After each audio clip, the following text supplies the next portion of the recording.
Hey guys, Todd with Vapor Hunting Technologies. We got a tech tip for you today. Customer called in, was asking this question, so I figured we'd go ahead and do it in a video. So our machines from the 800 base and up have what they call automatic overflows on them.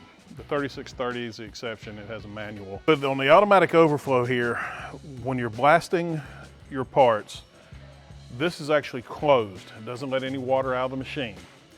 Once you stop blasting, there's a timer inside this electrical box that will actually count down about 120 seconds, allowing your abrasive to settle back to the bottom.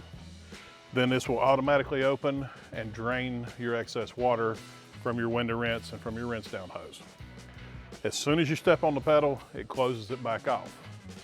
Now in comparison to that, we have our Weekend Warrior model, our 700 and our 3630, which have a manual overflow.